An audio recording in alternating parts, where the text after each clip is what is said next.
축복합니다. 오늘도 말씀을 통해서 우리에게 주시는 은혜가 날마다 넘쳐나는 하루가 되기를 주님의 이름으로 소망합니다. 오늘은 은혜의 주도권이라는 제목을 가지고 함께 말씀을 나눠보고자 합니다. 우리는 계속해서 창세기의 말씀, 특별히 오늘은 계속해서 이어지는 야곱의 이야기들을 함께 살펴보고 있습니다. 그의 삶의 모습은 정말 수많은 일들이 나타나고 그의 그 일생 가운데 파란만장한 그의 인생의 길들을 우리가 살펴보게 됩니다. 특별히 오늘 우리가 살펴보는 내용은 그가 이제 다시 도망하여서 이제 다시 가족을 찾아서 가족의 품으로 돌아가는 그 내용을 담고 있습니다. 그러나 이 모습 속에서 하나님은 우리에게 분명히 말씀하시는 것이 있습니다. 그 긴박한 순간 가운데도 어찌 보면 그의 생명이 위태한 그 순간 가운데도 하나님은 그를 보호하시고 그의 삶의 모습 가운데 어떠한 삶으로 살아가야 되는지를 우리에게 확실하게 보여주고 계신다라는 것입니다. 그러므로 오늘 우리가 함께 바라보고 있는 이 말씀을 통해서 우리의 모든 은혜의 주도권이 누구에게 있는지를 발견할 수 있는 귀한 시간이 되기를 주님의 이름으로 소망합니다. 우리의 인생 가운데도 열심히 어떠한 고통스러운 상황 가운데 그 모든 상황을 이겨나고자 하는 우리의 몸부림이 있을 때가 있습니다. 그러나 아무리 애쓰고 아무리 벗어나려 한다 할지라도 어떠한 그 모습 속에서 그것을 벗어나지 못하는 현실의 문제가 날마다 우리에게 나타날 때가 있다라는 것입니다. 그러나 오늘 우리가 바라보고 있는 야곱의 모습은 그 어려운 현실 가운데 어떻게 하여서 그의 삶의 모습이 변화되었는지를 오늘 본문을 통해서 우리에게 알려주고 있습니다. 그러므로 오늘 말씀을 통해서 은혜의 주도권은 누구에게 있으며 우리의 벗어날 수 없는 그 고통과 문제들을 어떻게 해결하게 됐는지 함께 살펴보기를 소망합니다. 첫 번째 모습은 이렇습니다. 인간의 깨를 압도하시는 하나님의 보호가 있을 때 우리에게 은혜의 그 모습들이 나타나게 된다라는 것입니다. 오늘 본문의 17절부터 21절까지의 내용을 보면 야곱이 이제 집으로 다시 돌아가기 위해서 친밀하게 도주의 과정을 준비하고 있던 것을 우리가 확인하게 됩니다. 그는 어떠한 감정에 휩싸여서 이제는 다시 도망가려고 짐을 싼 것이 아니라 그가 상황과 여러 가지의 요건들을 본 후에 자신의 도심으로 돌아가기 위해서 준비하고 있었다라는 것입니다. 당시에 본문에 보면 그 라반이 양털을 깎으러 갔다라고 얘기합니다. 당시에 양털을 꺾었다라는 것은 온 가족과 그의 종들이 모두 동원되어서 며칠간을 집을 비워야 했습니다. 그러니까 지금 야곱의 가족들은 집에 남아 있고 나머지들은 그 일들을 하기 위해서 중요한 대소사를 위해서 양털을 깎는 일에 모두 대원이 되어 있는 그 시간에 이제 그들은 집으로 떠나게 되었다라는 것입니다. 그러니까 모두가 몰두한 시간이니까 당연히 야곱이 생각할 수 있는 것은 긴밀한 계획을 세웠고 이것이 분명히 완성할 것이라고 그는 믿었다라는 것이죠. 다시 22절에 가서 보면 그 사건이 일어난 후에 라반이 언제 알게 되냐면 사흘 만에 그것을 알게 됩니다. 그러니까 사흘이라는 시간은 우리가 보기에 긴 시간처럼 보이지만 결국은 그들이 10일이 지나기 전에 이래 만에 그들을 잡게 되는 것처럼 결국은 그 시간적인 조건 속에서도 어찌 보면 연약한 그 모습, 그가 치밀하게 계획하고 그의 모습을 통해 모든 것이 할 수 있다라고 계산되어 있는 그 순간에도 그 일들이 결국은 무너지게 되었다라는 것입니다. 결국 이 야곱이 생각하는 계획은 자신의 생각이었습니다. 자신이 보기에는 완벽한 것이었고 그 모습 속에서 분명히 벗어날 수 있다라고 생각했지만 결국은 그것이 붙잡혀졌다라는 것을 보면 우리가 여기서 무엇을 발견하게 됩니까? 우리가 하나님의 그 모습으로 나아가는 것이 아니라 인간의 지혜와 인간의 계산과 인간이 가지고 있는 그 노력을 통해서는 어떠한 일들도 우리가 할 수 없다라는 것입니다. 결국 그들에게 주어진 모습이 무엇입니까? 결국 라반이 그들에게 주어져서 이제는 그들을 위협하게 되는 그 상황 가운데 지금 취해 있습니다. 결국 그들에게 있어서 이제 자고 있을 때 그들이 도달했으니 이제 그 모든 배은망덕한 야곱을 죽이기만 하면 모든 일이 끝나는 것이 지금 우리가 바라보고 있는 모습입니다. 그런데 하나님은 강권적으로 임하십니다. 라반의 꿈에 등장하셔서 결국 그들에게 얘기하는 것이 그를 건들지 말라, 그에게 아무런 것도 말하지 말라, 선악간에 어떠한 말도 하지 말라라고 얘기합니다. 여기서 얘기하는 선악간에 아무것도 말하지 말라는 그의 생명을 위협하지 말라, 그에게 잘못된 일들을 절대로 행하지 말라는 하나님의 무서운 경고였다라는 것입니다. 그러므로 우리가 첫 번째로 발견할 수 있는 것은 무엇입니까? 인간에게로는 하나님의 은혜나 우리 안에 주어진 문제를 해결할 수 없다라는 것입니다. 저는 소망하기를 하나님의 그 방법으로 우리 앞에 주어진 문제를 해결할 수 있는 그 은혜가 있기를 주님의 이름으로 소망합니다. 우리의 것으로 모든 것을 판단하고 나의 계획으로 우리의 삶을 바꿔가는 것이 아니라 하나님의 계획 안에 우리의 삶이 변화되기를 주님의 이름으로 소망합니다. 그것이 바로 하나님이 우리에게 주신 불강력적인 은혜가 우리에게 주어졌다라는 것입니다. 다시 두 번째로 가서 이제 그들에게 주어진 모습은 무엇입니까? 이제 만나게 됩니다. 그의 생명은 위협받지 않지만 그들에게 잘못을 추궁하고 그들에게 어떠한 문제가 있는지를 라반은 계속해서 추궁하고 있습니다. 두 번째로 확인할 수 있는 것은 우상의 무능함과 하나님의 실제적인 은혜를 발견하게 된다라는 것입니다. 다시 그들이 라반이 야곱을 몰아세울 때 뭐라고 얘기하냐면, 너가 우리 집에 있는 가장 신성한 신인 드라빔을 왜 훔쳐갔냐고 얘기합니다. 당시에 이 드라빔이라는 것은 당신 우상을 넘어서 어찌 보면 그 안에 집안의 상속권을 의미했습니다. 그러니까 집안의 상속권을 의미한다는 건 모든 것의 권리를 주장할 수 있는 것입니다. 그러니까 그것을 가져갔다라는 건 그 집안에서 가장 소중한 것을 가져갔다는 거예요. 그러니까 라반은 그것을 통해서 그들에게 얘기합니다. 너희가 훔쳐갔으니 그에 대한 결과를 우리에게 보여줘야 할 거야 라고 지금 얘기하는 것이 그 모습이죠. 근데 참 아이러니한 건 이 드라빔이 신이잖아요. 인간은 신을 찾을 수 있지만 지금 라반의 모습은 뭐냐면 자신이 생각하는 신인 그 드라빔을 인간이 찾고 있다는 거예요.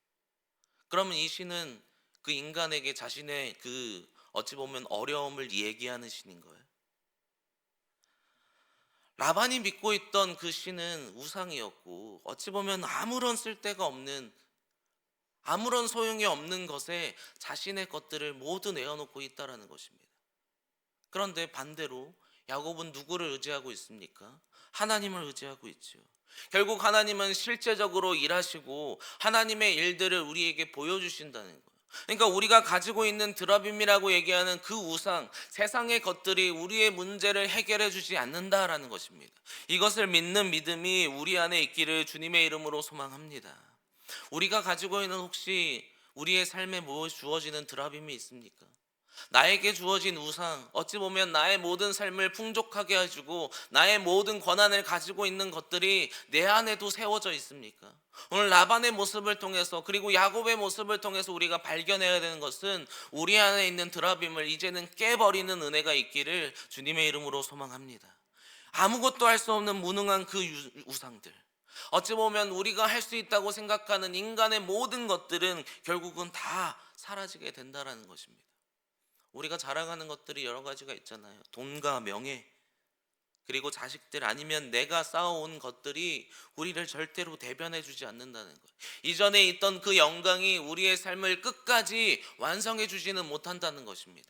결국 오늘 본문은 무엇을 얘기합니까? 우상을 통해 살아가는 것이 아니라 하나님을 통하여서 실제적으로 일하시고 실제적으로 모든 계획을 섭리 가운데 이루어 가시는 하나님만을 바라보라라는 것입니다. 결국 라반은 이 드라빔을 찾기 위해서 열심히 노력합니다. 그러나 그 드라빔을 결국은 찾지 못하는 거예요. 그러면 그는 그의 신을 잃어버린 거예요. 그의 삶의 목적이었고 그의 삶을 이루어줘야 한 그 신이 없어지는 거예요. 그러나 우리 안에 하나님은 살아계시는 줄 믿습니다. 언제나 하나님은 우리를 버리지 않으시는 줄 믿습니다. 언제나 하나님은 능력 가운데 하나님의 일을 이루어 가시는 줄 믿습니다. 그러므로 두 번째 우리가 확인할 수 있는 것은 우상은 무능하지만 하나님은 실제적으로 능력이 있이 일하신다라는 것입니다. 이것을 믿는 믿음이 오늘 우리 안에 있기를 주님의 이름으로 소망합니다. 오직 주도권은 하나님께 있으며 우리의 유일한 피난처는 하나님이 되셔야 되는 줄 믿습니다. 마지막 세 번째 모습은 무엇입니까? 그 안에서 하나님은 언약을 신실하게 실행하신다라는 것입니다. 오늘 우리가 바라보고 있는 야곱의 첫 모습이 무엇입니까? 그도 똑같았습니다. 인간의 모습을 통해서 자신이 가지고 있는 계획, 자신이 가지고 있는 뜻을 통해서 그 모든 것을 이루려 하지만 결국 그 모든 것들은 무너졌습니다. 우리가 잘 아는 것처럼 이 드라빔을 누가 훔쳤나요? 라헬이 그 드라빔을 훔쳐서 가져갔습니다. 그래서 라반이 29절에 가서 보면 누구든지 드라빔이 나오면 그는 살지 못할 것이다라고 얘기합니다. 그런데 그 속에서 결국 라헬이 만약에 그것을 들키게 되었다면 이 야곱의 짐은 풍지박산이 났을 겁니다. 그런데 그때 하나님은 인간의 무지와 실수 가운데도 하나님의 그 언약을 신실하게 이행하시기 위해 하나님은 일하셨다라는 거예요. 우리가 이전에 봤는데요, 창세기 28장 15절에 가서 보면 이렇게 말씀하십니다. 내가 너와 함께 있어 내가 어디로 가든지 너를 지키며 너를 이끌어 이 땅으로 돌아오게 할지라. 내가 내게 허락한 것을 다 이루기까지 너를 떠나지 아니하리라. 야곱에게 주셨던 약속이 무엇입니까? 내가 너와 항상 함께 할 것이며 너에게 있어서 너가 어디를 가든지 나는 너를 지킬 것이다. 그리고 이것이 모두 지켜질 때까지 나는 너를 떠나지 않을 거야. 결국 하나님의 계획은 그가 다시금 돌아오는 것이었습니다. 그리고 돌아오는 가정 가운데 그에게 주어지는 문제를 하나님은 약속하신 대로 그를 온전히 보호하시고 그 안에 그 모든 것들을 이루어 가시도록 하나님의 계획을 완성해 가신다라는 것입니다. 결국 우리 안에 은혜의 주도권은 누구에게 있습니까? 하나님께 있는 것입니다. 우리의 삶은 누가 이끌어 가십니까? 하나님이 이끌어 가시는 것입니다. 이것을 우리가 자꾸만 무지하게 잃어버린다면, 우리의 모든 주도권을 잃어버린 채, 우리의 삶의 목적과 방향성을 잃어버린 채 어찌 보면 세상의 사람들과 다르지 않은 삶을 살아갈 수밖에 없다라는 것입니다. 그러므로 우리는 하나님의 신실한 계획을 믿고 그 계획을 신뢰함으로 그것을 이루실 하나님을 바라보면서 그 모든 주도권이 하나님께 있음을 인정하는 귀한 믿음이 우리에게 있기를 주님의 이름으로 소망합니다. 하나님은 불강력적인 그 은혜를 하나님의 작정과 선택과 구원 가운데 그 모든 것을 이루어 가실 것입니다. 그러므로 이것이 우리에게 주어진다면 우리의 모든 신앙의 삶은 은혜가 될 수밖에 없습니다. 내가 살아갈 때 하나님이 나에게 말씀하시고 그 말씀대로 살아가게 된다면 우리의 삶의 모습들이 하나님 안에 완성되는 은혜가 오늘 우리에게 주어질 줄 믿습니다. 그러면 오늘 본문은 무엇을 얘기합니까? 다른 것을 얘기하는 것이 아니라 우리의 삶은 모두 하나님이 이루신다라는 것입니다. 우리의 은혜의 모든 주도권이 하나님께 있음을 인정하기를 주님의 이름으로 소망합니다. 말씀의 결론을 맺겠습니다. 오늘 말씀은 야곱의 도망길을 우리에게 보여줍니다. 그러므로 그 속에서 무엇이 어떤 것을 통해서 우리가 살아가야 되는지를 똑똑하게 우리에게 얘기해 주고 있습니다. 첫째로 우리의 삶에 하나님은 직접 개입하십니다. 내 어려움과 고통 가운데 있으면 하나님이 그것을 단지 바라보고만 계시는 것이 아니라 직접적으로 개입하시고 그 일들을 반드시 이루신다라는 것입니다. 둘째로 세상을 의지하는, 세상의 드라빔을 의지하는 것이 아니라 하나님을 의지하게 됐을 때 우리에게 능력이 나타나는 줄 믿습니다. 세 번째로 우리의 실수와 허물조차도 하나님은 모두 보누보시고 하나님의 언약의 신실함을 반드시 완성하실 것을 믿는 믿음이 우리에게 있을 때 우리의 삶이 날마다 은혜로운 삶이 될 줄 믿습니다. 그러므로 오늘 하루를 살아가는 귀한 성도님, 우리의 삶의 모습 가운데 하나님만을 의지하고 하나님이 모든 은혜의 주체가 되시며 우리의 삶의 필요를 채우시고 나의 어려움들을 해결하실 분임을 믿는 믿음이 우리에게 있기를 주님의 이름으로 소망합니다. 결국 야곱의 길은 이 뒤에 계속해서 나오겠지만 결국 그 땅으로 다시 돌아가게 됩니다. 하나님이 약속하셨던 그 내용을 반드시 완성하신다라는 것입니다. 하나님이 우리에게 말씀하신 것처럼 은혜 안에 살아가는 그 기쁨과 하나님이 주시는 영원한 생명을 우리에게 허락하여 주신다고 약속하셨으니 그 약속을 온전히 믿고 감사함으로 그리고 그것을 누리는 오늘 하루가 되시기를 주님의 이름으로 소망합니다. 특별히 오늘 하루를 살아가실 때 세상의 것에 우리의 삶의 기준을 두지 마시고 하나님께 기준이 되는, 하나님께 주도권을 맡기는 그 은혜가 오늘 우리 안에 있기를 주님의 이름으로 간절히 축복합니다. 함께 기도하겠습니다.